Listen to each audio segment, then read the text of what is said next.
বাংলাদেশের সামনে সুযোগ ছিল বিশ্বকাপের সেমিফাইনাল খেলার। ১১৬ রানের টার্গেট ১২.১ ওভারে চেস করতে পারলে শেষ চারে নাম লেখাতে পারত বাংলাদেশ, কিন্তু সেটি হয়নি। এরপর সুযোগটা নেমে আসে অস্ট্রেলিয়া এবং আফগানিস্তানের মধ্যে। বাংলাদেশের জয়ে সেমির টিকিট কাটতে পারত অজিরা, সেটিও হয়নি। আরও একবার আফগানিস্তান বিশ্বমঞ্চে নিজেদের জাত জানালেন দুর্দান্তভাবে। অস্ট্রেলিয়ার পর বাংলাদেশকে হারিয়ে তারা চলে গেল সেমিফাইনালে। সুপার 8-এ গ্রুপ এ থেকে দ্বিতীয় দল হিসেবে সেরা চারে নাম লিখিয়েছে আফগানরা। মঙ্গলবার সকালের ম্যাচে বাংলাদেশকে ৮ রানে হারিয়ে নিজেদের ইতিহাসে প্রথমবার কোনো আইসিসির বৈশ্বিক ইভেন্টে সেমিফাইনালে পা রেখেছে আফগানিস্তান, যেখানে তাদের প্রতিপক্ষ দক্ষিণ আফ্রিকা। বাংলাদেশ সময় আগামী ২৭ জুন ভোরে প্রোটিয়াদের পরীক্ষা নেবে আফগানরা। আগে থেকেই নির্ধারিত ছিল সেমিফাইনালে গেলে দ্বিতীয় সেমিতে লড়বে ভারত। আইসিসির সেই সূচি মেনে ইংল্যান্ডের মুখোমুখি হবে রোহিত শর্মার দল। ২৭ জুন বাংলাদেশ সময় রাত ৮:৩০টায় মুখোমুখি হবে দুই দল।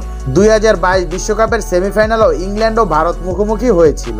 আইসিসির নিয়ম অনুযায়ী সেমিফাইনালের মাঝে কেবল আফগানিস্তান এবং দক্ষিণ আফ্রিকার ম্যাচই থাকবে রিজার্ভডের ব্যবস্থা। তবে ভারত এবং ইংল্যান্ডের ম্যাচে নেই এমন ব্যবস্থা। সেমিফাইনালে জয়ী দলকে ফাইনালের ভেন্যুতে দ্রুত যাওয়ার ব্যবস্থা করতেই সিদ্ধান্ত।